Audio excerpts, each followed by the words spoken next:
Good morning, dear student. Today we will study Honeycomb, chapter 5, chapter 4, The Ashes That Made Trees Bloom, written by William Elliot Gibbs.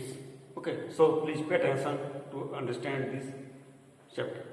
Dear students, this story, okay, this story is about an old couple whose only pet was a little dog. Okay. They had no children, so they loved it as their own pet. The couples fed the pet with fishes from their own chopsticks. Okay. The old man was a rice farmer who worked hard from morning till evening. The dog followed him every day. That old fellow was so kind to everything that he even used to feed the birds. One day, the doggy came to the old man and took him to a place where animal began scratching. When the old man struck his hoe in the earth, he found a pile of gold and became rich. The old couple bought a piece of land and made a feast on their friends. There lived a wicked old couple in the same village who always used to kick the dogs whenever any passed their houses. Hearing of their neighbors' good luck, they took the dog to their garden, hoping he would find treasure for them. One day the doggy scratched the ground under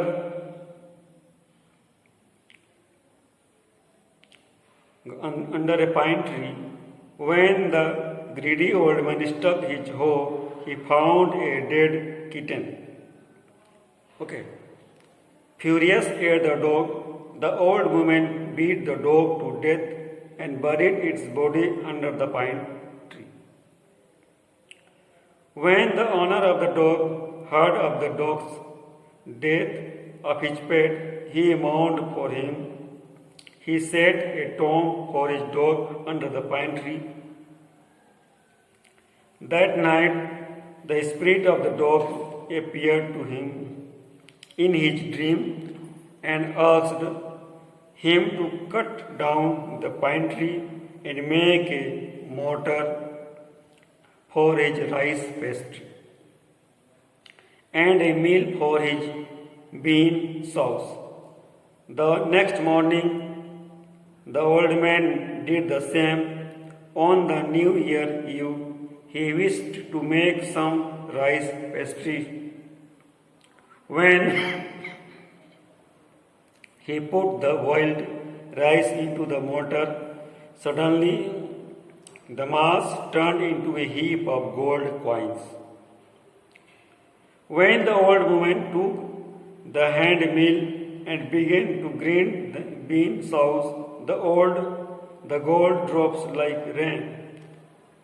When the envious neighbors came to know about it, borrowed the mortar and magic mill, when they filled one dish with boiled rice and the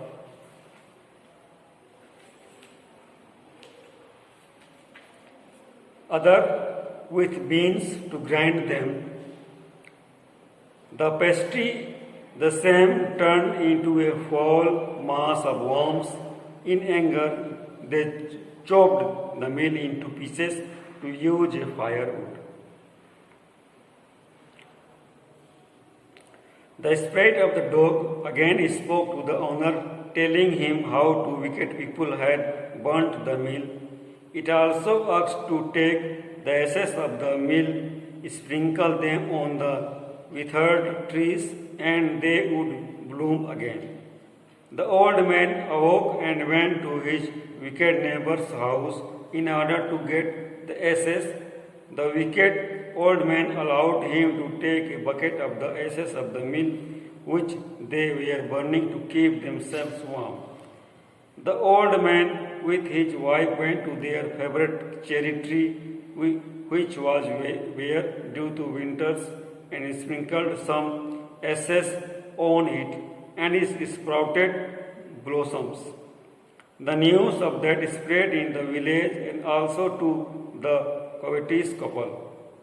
They had kept some of the ashes along with them. The kind old man, on hearing his lord, the demo coming, climbed on a withered cherry tree with his basket of ashes. When the train of the king drew near as a custom, everyone bowed down to their knees, but the old man kept himself on the tree. As the king's palanquin came nearer, he sprinkled some ash on that withered tree, and the king saw it blossoming. The king called the man, thanked him, and ordered presents to him. So the old couple became rich again. When the greedy neighbors heard this, they also went to the highway with some of the magic's ashes and started waiting for the demo's train to pass by. When the demos himself was under him, he threw the ashes on the tree. The particles did not change, rather the fine dust particles blew in the nose and eyes of the demo and his wife, leading to the nose, eyes, singeing and choking. The king ordered his soldiers to catch hold of the old man and beat him to death.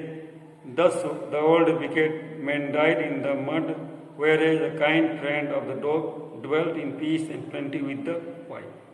Dear students, I have explained the chapter very well. If you feel any difficulty, you can contact me without any hesitation. Till then, thank you. Have a nice day.